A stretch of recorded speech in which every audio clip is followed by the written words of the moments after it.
The irony is that people complain about the state of modern gaming, but it seems like retro gaming isn't any better.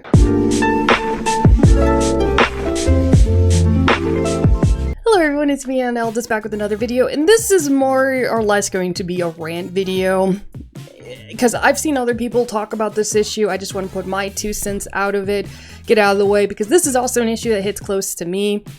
And I just see it, I feel like it only has gotten worse, and I think just more people need to talk about it, because what's been going on with retro gaming is not both bringing out the scams and other issues, but it's just awful. To put in context, anyone who knows me knows that I am a retro gamer as well. I grew up on mostly consoles. 360 was my favorite console growing up on, Nintendo 64, and even though I have Series X, a PC, and PS5, I do actively go out to play some of the older consoles, such as PS2, I have a Sega Genesis, I have a Super Nintendo, and I will play on them. And even though there are remasters and remakes of games, such as the Dead Space remake, as I posted a video of that game a few weeks ago, I actually do have the Xbox 360 version that I found at a local game store of the original, because I wanted to play it on the Xbox 360. And I have other games like that too. I have Resident Evil, Operation Raccoon City, got Sonic Unleashed PS2 version, and because these games are pretty much only on their respective consoles, Shadow the Hedgehog as well as Sonic Heroes. So just me being a natural retro gamer. And even games like Dark Souls, I have the PS3 version of it, even though the remaster is probably the version you should play on, because the original is definitely outdated. I just wanted to play the retro version because why not? It's just something I find enjoyment and fun to do. Unfortunately though, as a lot of other people and retro gamers themselves have figured out, is that it's definitely becoming a huge market in which they're being severely overpriced, whether it's on eBay or Amazon, or one company I do plan on talking a little bit about is DK Oldies, just to put a bit of perspective. Now personally for me, this wasn't an issue I didn't really focus too much on, or didn't even realize until I started going on a Sonic old game playing spree to prep myself up for Sonic Frontiers. I started looking into Sonic 06, Sonic Generations, Sonic Unleashed, Sonic Heroes, Shadow the Hedgehog. That's why I have those games. And it wasn't until I started looking to where to get these games online, if I can find them at local game stores, when I started to see the outrageous prices that a lot of these Sonic games were priced at. So we're going to start with lovely Amazon. I have right here lovely Sonic 06. There is the PS3 version. Just let that load it. That is about $18, $19 after tax, which is the version I actually bought currently for PS3. But if you click on the 360 version, you can see that the game itself is nearly double the price at $47. This is a used copy, so imagine if you got a brand new copy. You can also see here at the Walmart's. On the Walmart website, it's actually nearly $60, but it seems to be on sale for around $50. Same here. And then you can see on this weird shopping site that there's a literal 72, so nearly an $80 Sonic the Hedgehog. They say it's sealed. I'm not for sure if it's actually accurate. Oh, it looks sealed. But yeah, this is a sealed copy of Sonic 06 for literally nearly $80 for a PS3 game. Honestly, this game wasn't even worth its retail price when it came out. But if you want to go to some of the more, Sonic Vendors Dreamcaster, as you can see here, it is worth more than the actual Dream console.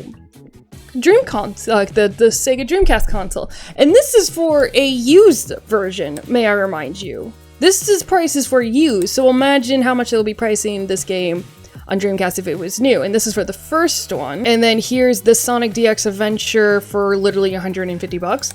So for GameCube, you are spending at least $100 for excellent condition for Sonic Adventures 2 on Cube. And at some other stores, it's probably priced higher. Silent Hill 2, I think on PS2, that game, its price, for $160 fucking dollars.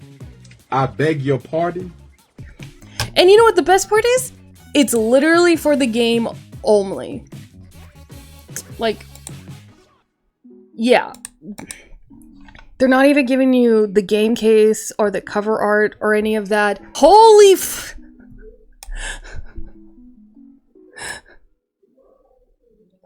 I don't want to believe this. I truly do not want to believe that this is where we're at right now. Look at this. Look at this, guys. Look at this. $430 for PS2 version of Silent Hill Shattered Memories. God. And here is another one for the Wii version at $100. And here is DK Oldie's version. Game case art cover for $115.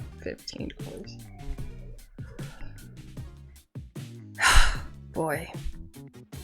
It's fucked up. It's really messed up. And it's just a lot worse for a lot of other popular titles. Now, the mind thought behind all of these really overly priced games is simply behind that older means expensive, higher value, and all that fun stuff. When a lot of these games are like over 2 decades they're old, and they're literally worth more than the console itself. And because of these values and how retro gaming has gotten so expensive, that there has been a lot of local GameStop overpricing these, because when you go to a local game store, and I guess, for example, you want to buy like the GameCube version of Shadow the Hedgehog, because it's only on PS2 and GameCube, the people are going to look up the value of Shadow the Hedgehog now.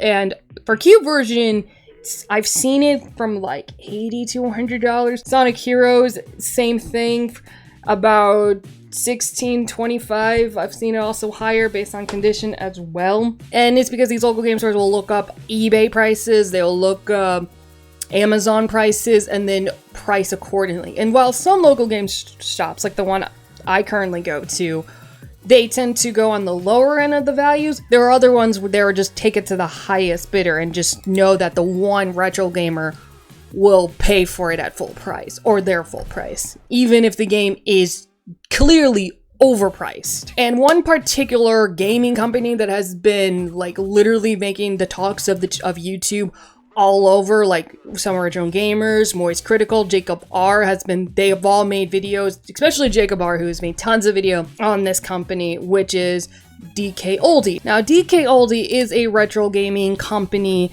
and they are known for what they claim is to refurbish their consoles and to resell. Now, what that means is that they claim that they open up, replace all the parts, replace the thermal paste, they clean up the inside, make it brand spanking new. Which, as you can see from their prices, they price accordingly. So we have a PS1, which is like at $90. We have this PS1 player pack, which is $140, which I'm assuming comes with a game. And then you have good condition, and then customizably flawed, but they don't have any one in stock.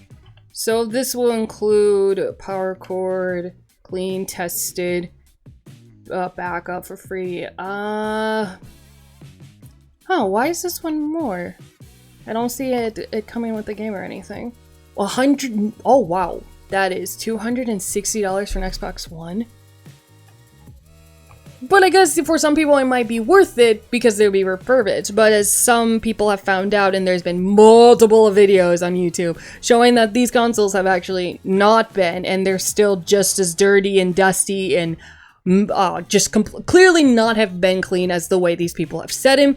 But they still keep saying that they do, and pricing them, very overly pricing their consoles and games, even though they're not cleaning them as they say they are. And as someone who likes retro gaming, this is just kind of annoying and just upsetting, because it's now becoming much more harder to just enjoy gaming in general, because it is literally becoming expensive to actually buy these games.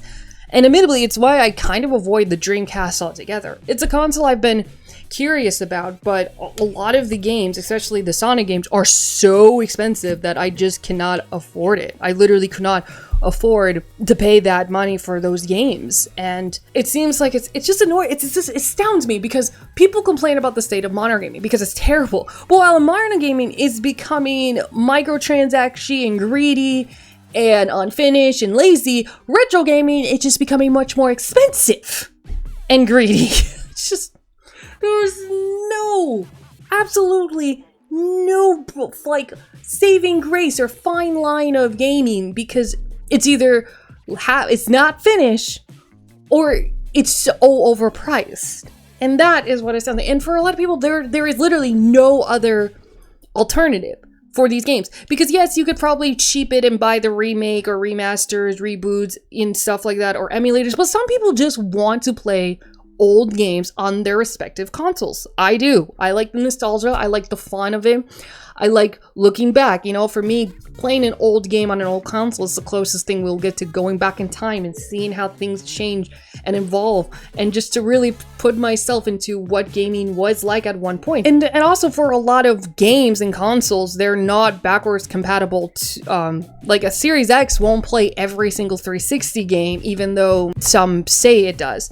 And for other games, such as Shadow the Hedgehog, there is no updated version. If you want to play Shadow the Hedgehog, you can only get it on GameCube or PS2 because it was never put on any other console. So unless you have a backwards compatibility PS3, you will not be able to play, you know, there's no other updated version of this game. The point is that if you want to play a PS2 version of games or any of those games, they're really overpriced. And DK Oldie, it's just one of those companies taking advantage of those retro gamings. And it's just annoying me. It just really annoys me. I feel like gaming should just be fun. And obviously I get the perspective of value, but I feel like this is just taking it a step too further. And it's upsetting as someone who really does like playing retro games. It's upsetting because it's becoming just so much inexpensive a hobby, and that a lot of people might not just fool with it anymore, and that's taking away the perversion of these games. And for some people, like, yeah, I could go out and learn how to emulate games and play that way, but the truth is I want to play on older consoles. It's fun for me. But yeah, that's pretty much it. That's my rant of the day. I know this video is kind of most likely all over the place, but it's just a rant. I'm not gonna lie, this video is just more or less a rant, and it's just because it is something I feel like a lot of people are now starting to like really notice. Because there was a time I could have easily gotten these games for like $3 to $5 at a garage sale, and now you can't even do that because people are selling them to eBay and stuff because they're starting to see that people are selling them much higher. So my best advice is to look, try not to buy old games online because a lot of them are overpriced. Buy the cheapest copy, I guess, if you are going online, but also look for local game stores that don't overprice their shit. And don't support companies like DK Oldie because they are very scummy in a lot of their practices. I really highly recommend going on Jacob R's channel and watching more about them because he does a much better job to show you how fucked up that company is in their game. Overpricing and just some of their basically lying, saying that they're cleaning out their consoles when they're not. But that's about it. So leave a like, subscribe if you haven't already. I post videos as often as I can. Next video will probably hopefully be more uplifting. And yeah, it's sad that unfortunately with the state of modern gaming that a lot of people were like talking about, oh, let's look at the good days, remember this and that, and just like, no bitch, I can't afford it. Good times. Till next time, bye bye.